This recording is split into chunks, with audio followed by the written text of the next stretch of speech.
আসসালামু আলাইকুম। প্রিয় দর্শক, অন্য মঞ্চের আলাপ চাইতায় আপনাদের সকলকে আমন্ত্রণ জানাচ্ছি।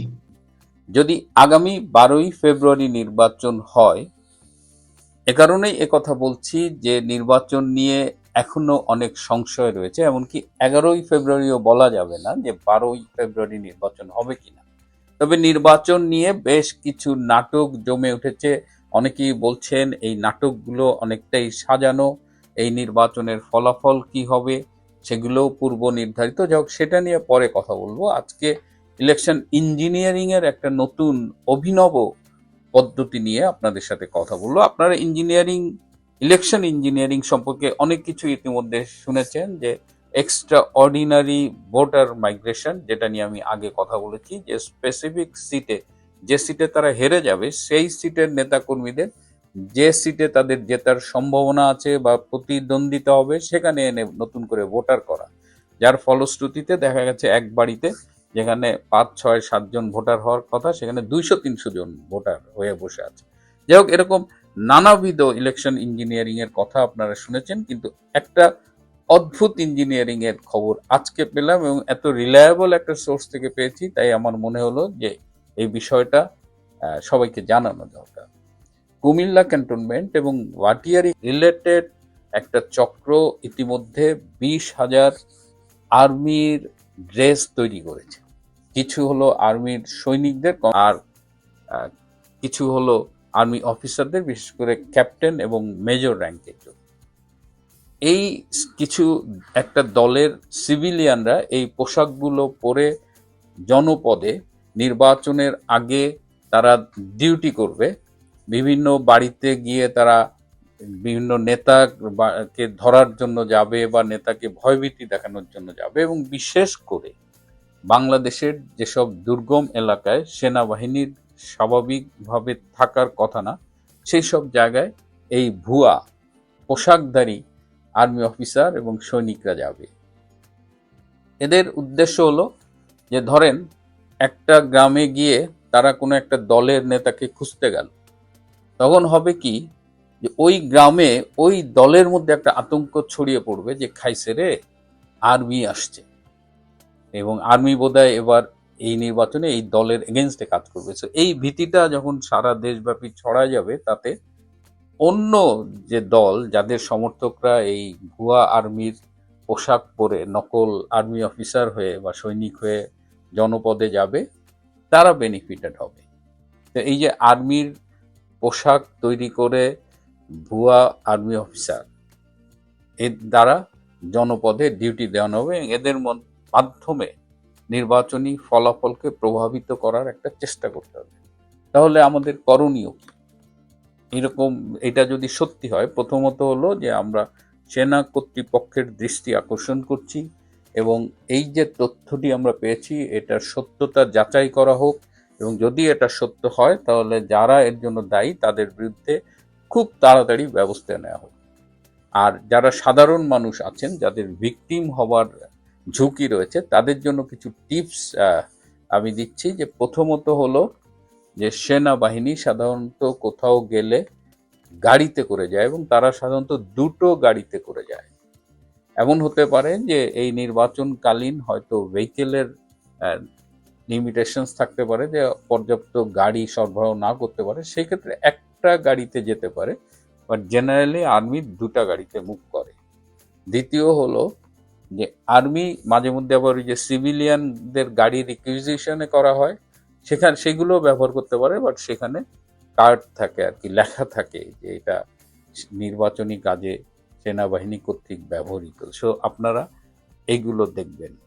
দ্বিতীয় হলো যে দেখবেন যে অনেক সময় রাতে বিভিন্ন সময় সেনাবাহিনী, বিশেষ করে 2-3 দিন আগে, এই লিস্টেড ক্রিমিনালদের ধরার জন্য বা অস্ত্র উদ্ধারের জন্য সেনাবাহিনীরা রাত্রে অভিযানে যায়। তো রাত্রে যারা অভিযানে যায়, এখানে মনে রাখবেন যে রাত্রে কখনো সেনাবাহিনী একা যায় না, হয় তাদের সাথে পুলিশ যায় অথবা র্যাব যায়। সুতরাং যদি দেখেন যে শুধু আর্মি এসেছে, তখন কিন্তু আপনি সন্দেহ করতে পারেন। আর যদি আপনার কখনো সন্দেহ হয়, তাহলে আপনি নিকটস্থ সেনা ক্যাম্পের সাথে যোগাযোগ করবেন। এই কারণে আমি আপনাদের একটা অনুরোধ জানাবো যে আপনি নিকটস্থ সেনা ক্যাম্পের বা আর্মির যদি ওভারঅল কোনো কন্ট্যাক্ট নাম্বার থাকে যে এই নাম্বারে যোগাযোগ করুন, সেই নাম্বারগুলো আপনার সংগ্রহে রাখবেন এবং যদি কোনো রকমের সন্দেহ হয় তাহলে এইসব নাম্বারে যোগাযোগ করবেন। এবার নির্বাচনে জয়লাভ করার জন্য একটা দল মানে একেবারে হাঁটু গেড়ে লেগেছে যাকে বলে আর কি, তারা they are ready to go to any extent এবং বুঝতেই পারছেন যে তারা এখন এই নকল আর্মি দিয়ে জনপদে ভীতি সৃষ্টি করারও একটা চেষ্টা করছে। এছাড়া আরো অনেক রকমের ইঞ্জিনিয়ারিং কথা আছে, সেগুলো নিয়ে আর বলবো না, কিন্তু এই অ্যালার্মিং এই খবরটা আমি আপনাদের মাধ্যমে জানিয়ে দিচ্ছি এবং আশা করি যে এ ব্যাপারে পর্যাপ্ত তদন্ত করা হবে। প্রিয় বন্ধুরা, আজ এ পর্যন্তই। ভালো থাকবেন, সুস্থ থাকবেন, তার চেয়েও জরুরি হলো নিরাপদে থাকবেন। এমন একটা পরিস্থিতি তৈরি করা হয়েছে যেখানে জামায়াতে ইসলামী সবচেয়ে শক্তিশালী দলে পরিণত হয়েছে। বাংলাদেশে একটা চরমপন্থী গোষ্ঠী সবচেয়ে শক্তি সঞ্চয় করেছে এই ইউনূস সরকারের আমলে, এবং তিনি বলছেন ঠিক সে কারণে আওয়ামী লীগকে বাদ রেখে নির্বাচনটা করা হচ্ছে যাতে সেই গোষ্ঠীটি নির্বাচনের মাধ্যমে আরো বেশি শক্তি সঞ্চয় করতে পারে।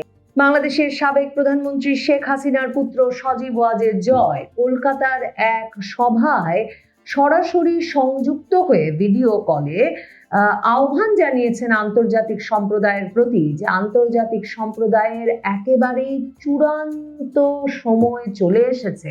বাংলাদেশে আর কদিন বাদেই যে নির্বাচন, সেই নির্বাচনটিকে যে কিছুতেই বৈধতা দেওয়া যায় না, সেই নির্বাচনটি যে কিছুতেই গ্রহণযোগ্য হতে পারে না, সেই বিষয়ে একটা সুস্পষ্ট অবস্থান নেওয়ার।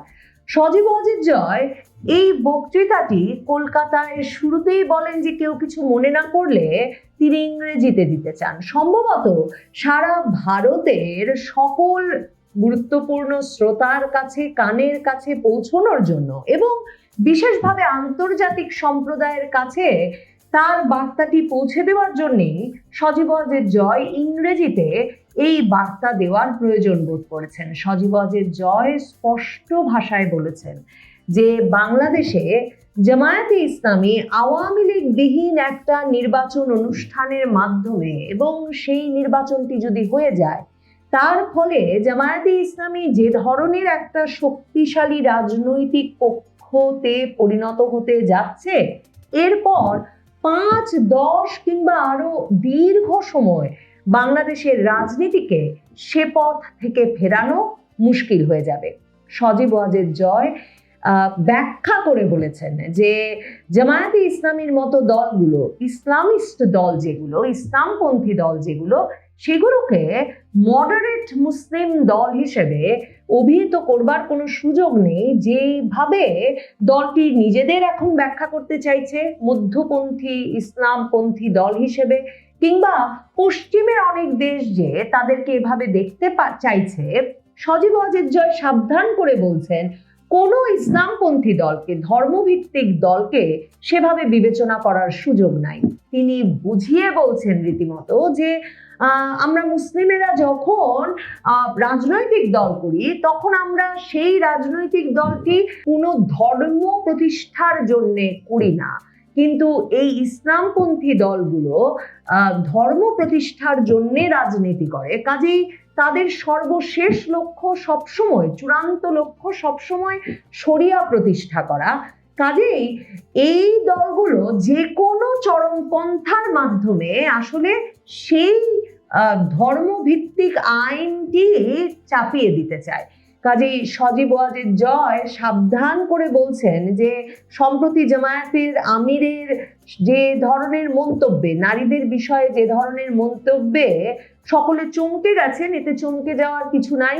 এটা তাদের আদর্শিক অবস্থান একটা লম্বা সময় ধরে, এবং তিনি বলছেন যে বাংলাদেশে যখন রাজনৈতিক পরিস্থিতিটা এমন যে বিএনপি যদি বা ক্ষমতায় আসে, জামায়াতে ইসলামী একটা শক্তিশালী অবস্থান নেবে এবারের নির্বাচনে, এবং সে লক্ষ্য নিয়ে তারা যে কোনো উপায়ে আওয়ামী লীগকে নির্বাচনের বাইরে রেখেছে, তখন নিশ্চিতভাবেই বাংলাদেশে যে সরকার আসবে সে সরকার, মানে বিশেষভাবে তারেক রহমানের সরকার যদি আসে, বিএনপি সরকারও যদি আসে, সে সরকার এমন একটা পুতুল সরকার হবে, দুর্বল সরকার হবে, যে সে সরকারকে এক্সটার্নাল ফোর্স দিয়ে, মানে একটা নানা শক্তিতে একরকমের বলবান হয়ে জামায়াতে ইসলামী বিএনপির সরকারটিকেও যেভাবে ইচ্ছা পরিচালনা করতে পারবে, তারা প্রভাব খাটাতে পারবে ইচ্ছা মতো, এবং বাংলাদেশে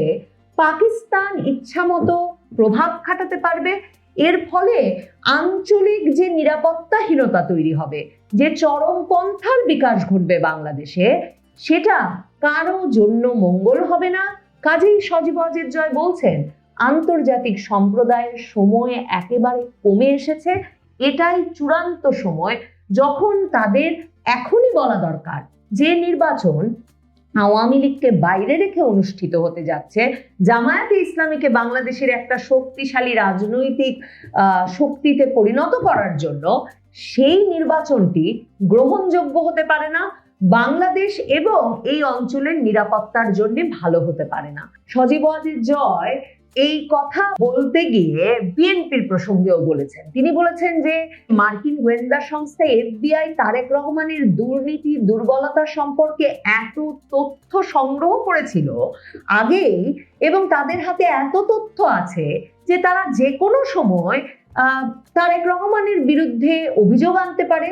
এবং তিনি মনে করিয়েছেন যে পানামার নরিয়েগা কিংবা এই যে ভেনেজুয়েলার মাদুরোকে সবে মাত্র মার্কিন যুক্তরাষ্ট্র তাদের অভিযোগের ভিত্তিতে ওই দেশ থেকে গ্রেফতার করে আনলো।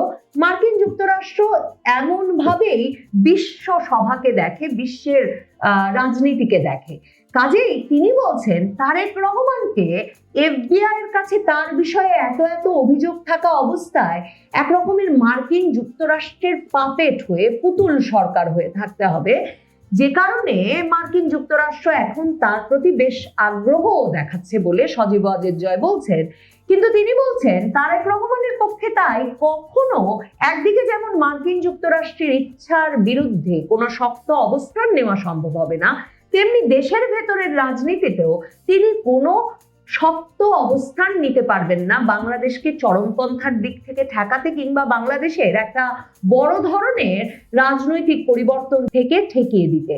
সজীব ওয়াজেদ জয় কিছুদিন আগে CNN এর সঙ্গে এক সাক্ষাৎকারে বলেছিলেন ডিসেম্বরের শেষ দিকে যে বিএনপি তাদের রাজনৈতিক প্রতিদ্বন্দ্বী আওয়ামী লীগের, কিন্তু আসল শত্রু হচ্ছে বাংলাদেশের শত্রু, মুক্তিযুদ্ধের শত্রু, আওয়ামী লীগের শত্রু হচ্ছে জামায়াতে ইসলামী। সজীব ওয়াজেদ জয় সম্ভবত এই বক্তব্যটি বারবার তুলে ধরতে চাইছেন, এবং তিনি এই মানে কেন জামায়াতে ইসলামী শুধু স্বাধীনতার শত্রু, আওয়ামী লীগের শত্রু বলে জামায়াতে ইসলামীকে রুখে দিতে হবে তা নয়, জামায়াতে ইসলামীকে যে একদিকে মধ্যপন্থী ইসলামী দল ভেবে গ্রহণযোগ্য মনে করবার আন্তর্জাতিক সম্প্রদায়ের কোনো কারণ নেই, সেজন্য সাবধান করেছেন হাসিনা পুত্র, তেমনি তিনি বক্তৃতার শুরুতেই বলেছেন, মানে যে বইটির একটা প্রকাশনা উৎসবে বা যা নিয়ে আলোচনায় ওই সভাটি, সেটিও কিন্তু বাংলাদেশের 2024-এর জুলাই আগস্ট আন্দোলন নিয়ে বাংলাদেশি সাংবাদিক এবং ভারতীয় সাংবাদিকের লেখা এক বইয়ের উপর আলোচনা ছিল। তো সেখানে তিনি শুরুতেই বলেছেন যে ওই যে আন্দোলনটি 2024-এর জুলাই আগস্টের, সেই আন্দোলনটি শুরু হয়েছিল ছাত্রদের আন্দোলন হিসেবে, কিন্তু এরপর সেখানে জঙ্গি সন্ত্রাসীরা ঢুকে যায়, যারা পরে বাংলাদেশের টেলিভিশনে সংবাদ মাধ্যমে গিয়ে স্পষ্ট ভাষায় বলেছে যে তারা যদি পুলিশকে হত্যা না করতো, তারা যদি বাংলাদেশ টেলিভিশনে গিয়ে আগুন না দিত, তারা যদি বাংলাদেশের গুরুত্বপূর্ণ স্থাপনাগুলোতে অগ্নিসংযোগ না করতো, তাহলে আন্দোলনটা এমন ভাবে তারা তাদের নিয়ন্ত্রণে নিয়ে আসতে পারতো না। আর সজীব ওয়াজেদ জয় বলেছেন ওই আন্দোলনের ফলে যে ইউনূস সরকার বসেছে বাংলাদেশের ক্ষমতায়, সেটা এই জঙ্গি সন্ত্রাসীদেরকে উস্কে দেওয়ার জন্য, তাদেরকে লালন পালন করে ফুলিয়ে ফাঁপিয়ে তোলার জন্য গঠিত হয়েছে। তিনি বলছেন যে ইউনূস সরকার ক্ষমতায় এসেই অনেক জঙ্গি সন্ত্রাসীদের জামিন দিয়ে বের করে নিয়ে এসেছেন, যাদের অনেকে মার্কিন দূতাবাসে হামলার ঘটনায়, হোলি আর্টিজান ঘটনা সহ বাংলাদেশের খুবই গুরুতর জঙ্গি হামলার ঘটনাগুলোর সঙ্গে জড়িত ছিলেন।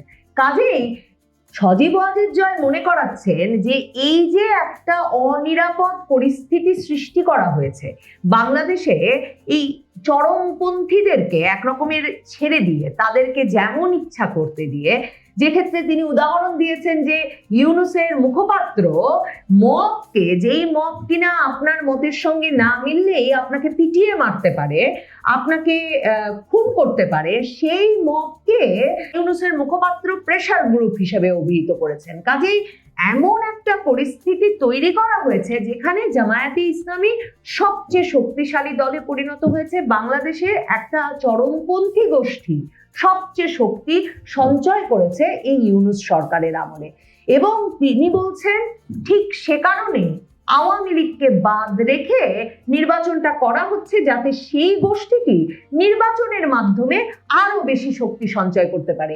সজীব ওয়াজেদ জয় বলছেন যে জামায়াতে ইসলামী তো কোনোদিন বাংলাদেশের নির্বাচনে একটা শক্তিশালী ফোর্স ছিল না, মানে জামায়াতে ইসলামী হয়তো 10, 15, 20টা ভোট পেতে পারত বাংলাদেশের নির্বাচনে যদি আওয়ামী লীগ এবং বিএনপির মধ্যে নির্বাচন অনুষ্ঠিত হতো।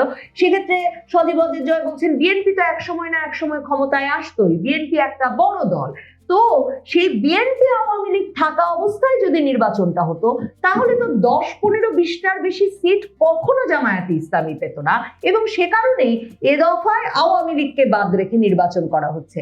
সজীব ওয়াজেদ জয় বলছেন যে আওয়ামী লীগের যদি জনপ্রিয়তা চলেই গিয়ে থাকে, জনগণ যদি প্রত্যাখ্যানই করে থাকে, তাহলে আমাদের নির্বাচন করতে দেওয়া হচ্ছে না কেন? জনগণ আমাদের প্রত্যাখ্যান করুক, আমি তো ভয় পাচ্ছি না, তাহলে ওদের ভয়টা কি, মানে প্রতিপক্ষের ভয়টা কি, কোন ভয়ে তারা আওয়ামী লীগকে নির্বাচনের বাইরে রাখছে? তিনি আন্তর্জাতিক সম্প্রদায়কে বলছেন ভয়টা হচ্ছে এটা যে তারা জানে যে ভোটে আওয়ামী লীগকে দাঁড়াতে দিলে হয়তো জনগণ এ দফায়ও আওয়ামী লীগকেই জিতিয়ে আনবে।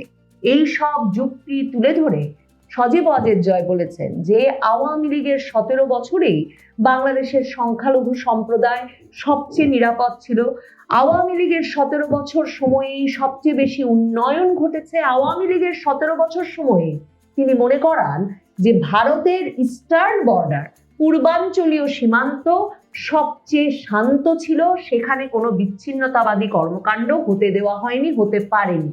তিনি তাই বলেছেন যে এই যে একটা পরিস্থিতি বাংলাদেশে হচ্ছে জামায়াতে ইসলামীকে শক্তিশালী করে তোলার মাধ্যমে এবং নির্বাচনের পরে আরো শক্তিশালী করার মাধ্যমে, যেখানে যখন ইচ্ছা পাকিস্তান এখানে যা ইচ্ছা করবে, এরই মধ্যে তিনি এই উদাহরণটাও দিয়েছেন যে বাংলাদেশের ভেতরে লস্কর-ই তৈয়বার নেতারা এসে প্রকাশ্যে বক্তব্য রাখছেন। তিনি বলছেন এটা ভারতের জন্য কোনো শান্তি বয়ে আনবে না, এবং তিনি বলছেন মার্কিন যুক্তরাষ্ট্র সহ আন্তর্জাতিক সম্প্রদায়ের জন্যও এই পুরো বিষয়টা কোনো আঞ্চলিক বা আন্তর্জাতিক নিরাপত্তা সৃষ্টি করবে না। সে কারণেই তিনি বলছেন সময়টা এখনই, যখন গলা খুলে এবং একটা দৃঢ় অবস্থান নিয়ে বলতে হবে যে নির্বাচনটা 12 তারিখে করবার চেষ্টা হচ্ছে সেই নির্বাচনটি গ্রহণযোগ্য নয়, সেই নির্বাচনটি বৈধ নির্বাচন নয়, এবং আওয়ামী লীগ ছাড়া কোনো নির্বাচন গ্রহণযোগ্য হতে পারে না। কারণ এই নির্বাচনের মাধ্যমে একবার যদি জামায়াতে ইসলামী একটা শক্তিশালী রাজনৈতিক অবস্থানে চলে আসে, সজীব ওয়াজেদ জয় বলছেন 5, 10 এমনকি আরো দীর্ঘ সময়ের জন্য বাংলাদেশের পরিস্থিতিটা একটা ইসলামী শাসন ব্যবস্থা কায়েমের দিকে যাবে, এবং তখন আন্তর্জাতিক সম্প্রদায় বা কেউ উগ্রবাদের বিকাশ কিংবা চরমপন্থার বিকাশ নিয়ে উদ্বেগ প্রকাশ করলেও আর কিছু করার থাকবে না। নমস্কার, আমি তরুণ ঘোষ। গতকাল যে ট্রাম্প এবং মোদির সঙ্গে যে ফোনালাপ হয়েছে, তারপরে যা যা ঘটনা আমি বিস্তারিত আপনাদের বলেছিলাম, সেগুলো তো আজকে সব কাগজে বেরিয়ে গিয়েছে, সম্ভবত আপনাদের চোখও এড়ায়নি। আজকে বলবো তার পরের ঘটনা। এই ট্রাম্পের ফোনের পর তারপর নরেন্দ্র মোদী আর দেরি করেননি, উনি সঙ্গে সঙ্গে ডক্টর জয়শঙ্কর এবং আমাদের বাণিজ্য মন্ত্রী পীযূষ গোয়েলকে ডেকে পাঠান এবং সমস্ত টিমকে, বাণিজ্য দপ্তরের সমস্ত টিমকে ডেকে পাঠান। তার রুমে একটা মিটিং হয়। সেই মিটিংয়ে উনি বলেন যে বাংলাদেশের বর্তমান যা পরিস্থিতি তাতে আর খুব বেশি দেরি করা যাবে না। কারণ এই দুপুরের ভিডিওতে আমি বলেই দিয়েছি যেভাবে পাকিস্তানি 11 জন জঙ্গি লস্করে তৈবার তারা ঢাকায় ঢুকেছে এবং ঢুকে তারা একটা নাশকতার চেষ্টা করবে ভারতবর্ষে। তার আগেই ভারতবর্ষকে অ্যাকশন নিতে হবে এবং কিভাবে সে অ্যাকশনটা নেবে তার প্ল্যানস অ্যান্ড প্রোগ্রামস সমস্ত রেডি হয়ে রয়েছে। আমেরিকার একটা কথা ছিল যে আমেরিকা এখান থেকে পা তুলে নেবে। আমেরিকার ডোনাল্ড ট্রাম্প প্রেসিডেন্ট, তিনি রাজি হয়ে গেছেন। ফলে লোহা গরম থাকতে থাকতে এখনই হাতড়া মেরে দাও। কারণ ট্রাম্পের মালিকের যা মানে কীর্তি, ধরুন সকালবেলা যে কথাটা বলছে পরের দিন ঘুম থেকে উঠে সেটা ভুলে গিয়ে আর উল্টো কথা বলে দেবেন। ফলে আর দেরি করো না, 4 তারিখ থেকে 6 তারিখ থেকে 10 তারিখের ওই যে ট্যুর সেটাকে ক্যান্সেল করে দাও, আজকে রাত্রেই তোমরা বেরিয়ে যাও। ফলে রাত্রিবেলা তড়িঘড়ি বিদেশমন্ত্রী ডক্টর জয়শঙ্কর, তিনি অন্য একটা কাজেও 4 তারিখে তিনি যেতেন, আমি পরে বলছি কেন তিনি 4 তারিখ যেতেন। ডক্টর জয়শঙ্কর এবং পীযূষ গোয়েল এবং সহ 21 জনের একটা টিম ঝটাপট একদম ওয়াশিংটনের উদ্দেশ্যে রওনা হয়ে যান এবং সম্ভবত আজকে তারা আমাদের যখন রাত্রি হবে তাদের ওখানে যখন সকাল হবে তখন ওরা কথাবার্তা বলতে শুরু করবেন। বিশেষ করে বাংলাদেশ, তারপরেতে আমাদের ট্যারিফ ইস্যু তারপরে হবে, আগে বাংলাদেশ হবে। আমি একটা পোস্টে একটা পরে উল্লেখ করে দিয়েছি, ট্রাম্প যদিও কথা হয়েছিল দুজনের মধ্যে যে আমরা কেউ সোশ্যাল মিডিয়ায় কিছু প্রকাশ করব না, কিন্তু ট্রাম্প তিনি পেন্টাগনকে দিয়ে একটা, নিজে করেননি, পেন্টাগনকে দিয়ে একটা বিবৃতি একটা ছেড়ে দিয়েছেন। সেখানে তিনি লিখেছেন, আমি ওই পোস্টে দিয়ে দিয়েছি, চিঠিটা দেখে নেবেন। সেখানে তিনি বলেছেন, ভারত আমার পুরনো বন্ধু, একদম গ্রেট ফ্রেন্ড মোদি, তার সঙ্গে কথা বলে আমি আপ্লুত এবং 25% শুল্ক রাশিয়া থেকে তেল কেনা বন্ধ করেছে ভারত, তার জন্য 25% তো বন্ধ তুলে নিলাম, আর 25% যেটা ছিল সেটা 18% নামিয়ে আনা হল। ট্রাম্প নিজেই প্রথমে 25% শুল্ক ধার্য করেছিলেন, সেটাকে 18% নিজেই করে নিলেন। এবারে তো আরো দরাদরি হবে। আমি যেটা আপনাদেরকে বলেছিলাম 12 থেকে 15 বেশি ভারত উঠবে না। এবার দর কষাকষি দেখবেন সেই 12 থেকে 15 মধ্যেই এসেই দাঁড়াবে। কিন্তু আমাদের এগ্রিকালচার সেক্টর এবং মিল সেক্টর দুটোই কিন্তু সুরক্ষিত রাখা হয়েছে। যত আমাদের এফটিএ হয়েছে যে দেশের সঙ্গে, সেখানে কিন্তু এই দুটো সেক্টরকে খুলে রাখা হয়নি। এখন এই যে মিটিংটা ওখানে হয়েছে মোদির চেম্বারে, সেখানে মোদি হঠাৎ একটা প্রশ্ন করেন যে আপনারা কজন ঘুড়ি উড়িয়েছেন। কেউ গাল চুল করছে, কেউ চুলে হাত দিচ্ছে, 2-1 আমলা হাত তুলেছেন, আর হাত তুলেছেন পীযূষ গোয়েল, এবং হাত তুলে তিনি হো হো করে হাসছেন। তখন বলছে আপনি হাসছেন কেন? তখন পীযূষ গোয়েল বলেছেন আমি তো জানি আপনি কি বলবেন। তখন বলছে যখন জানেন তখন আমার এখানে আসুন, এসে সবাইকে বলুন যে ঘুড়ি ওড়ানোর সঙ্গে আমি কেন এই বাংলাদেশ এবং ট্যারিফকে জুড়লাম।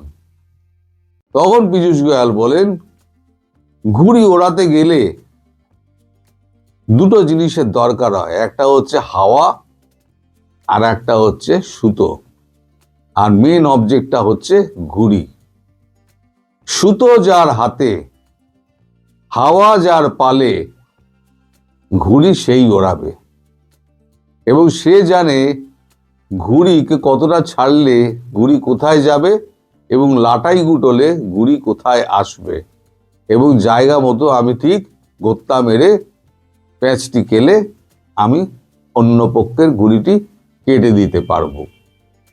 এটাই হচ্ছে ঘুড়ি ওড়ানোর মজা। আপাত দৃষ্টিতে এটা খেলা মনে হতে পারে, কিন্তু জীবন দর্শন দিয়ে এই খেলাটাকে অনুভব করলে এর থেকে শিক্ষণীয় কিছু পাওয়া যাবে। তখন মোদিজি বলেন, এক্স্যাক্টলি আপনি যা যা বলেছেন আমি সেটাই বলতে চেয়েছি। আসলে আমাদের জীবনে আমরা a+b² তার ফর্মুলা আমরা কজন মনে রেখেছি? আমার তো মনে নেই, আপনাদের অনেকে মনে থাকতে পারে, কিন্তু আমরা জীবন দিয়ে আমরা কিন্তু ওই শিক্ষাগুলো নিয়েছি যেগুলো আমাদের চলার পথে প্রথম পাথেয় হয়ে থাকে।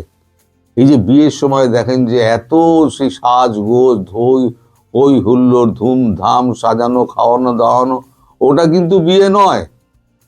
বিয়েটা হচ্ছে তার পরের দিন যখন বউ সংসারে প্রবেশ করবে আর হাজব্যান্ড যখন সংসারে প্রবেশ করবে, ছেলেটি যখন সংসারে প্রবেশ করবে, সেইখান থেকে যে বাস্তবটা শুরু হলো সেটাই হচ্ছে আসল বিয়ে।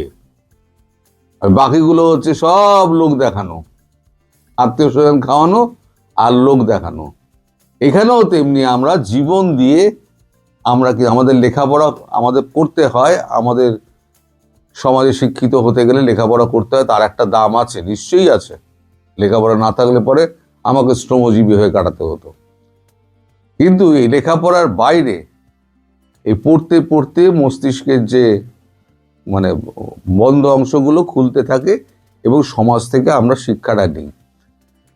তো এই কথা বলার সময় মানে মিটিং শেষ হওয়ার পর ঝটাপট যে যার রেডি হয়ে বেরিয়ে যান। তারপরেই আজকে সকালবেলা উনি পেন্টাগনকে দিয়ে, পেন্টাগনের পেজ থেকে উনি একটা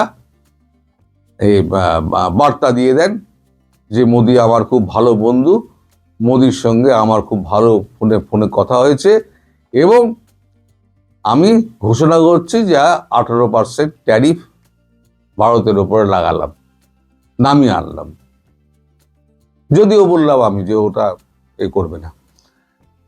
এখন বাংলাদেশের ক্ষেত্রে কি হবে? এগ্রিমেন্টটা যত তাড়াতাড়ি এগ্রিমেন্টটা কমপ্লিট করো। এগ্রিমেন্টটা যতক্ষণ না কমপ্লিট হচ্ছে ততক্ষণ পর্যন্ত মানে আমেরিকাকে বিশ্বাস নেই। লিখিত চুক্তি কিছু না হলে পরে আমেরিকাকে বিশ্বাস নেই, অর্থাৎ লিখিত চাই। লিখিত হয়ে গেল। এইবারেতে আপনাদের মনে আছে যে আমাদের অমিত শাহ তিনি এতে 7 সিস্টারে দাঁড়িয়ে তিনি একটা হুঙ্কার মেরেছিলেন যে জমি আমাদের, এই জমির দিকে যদি কেউ চায় তাহলে উপযুক্ত জবাব আমরা দিতে পারবো এবং দরকার হলে আমরা উপযুক্ত শাস্তিও দেব। মনে রাখবেন তিনি কিন্তু স্বরাষ্ট্রমন্ত্রী, তিনি কিন্তু প্রতিরক্ষা মন্ত্রী নন। তিনি কেন বললেন?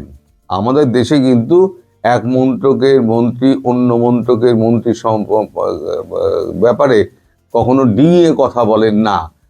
তিনি কথা বলেছেন এই কারণে, যেহেতু ওই বাংলাদেশে ঢাকাতে যেহেতু এই জঙ্গিরা জড়ো হচ্ছে সেটা স্বরাষ্ট্রের আন্ডারে পড়ে, তাই উনি বলেছেন যে আমরা শিক্ষা দিতে দেরি করব না। এই চুক্তিটা হয়ে যাওয়া মানে এবার নির্বাচন হলো কি না হলো কিছু যায় আসে না। মার ধর ধর যখন তখন শুরু হয়ে যাবে। এ ব্যাপারে আপনারা নিশ্চিন্ত থাকুন, যে কবে হবে না হবে আমি বলতে পারবো না। তবে মার ধর যেটাকে শুরু হয়ে যাবে, সেটা যেভাবেই হোক না কেন, সেটা বোমা ফেলে হোক আর ভেতরে সৈন্য ঢুকিয়ে হোক অথবা কূটনৈতিকভাবে হোক, কিভাবে হবে আমি জানি না। তবে বাংলাদেশের এই অবস্থা দিয়ে ভারতবর্ষ আর বসে থাকবে না।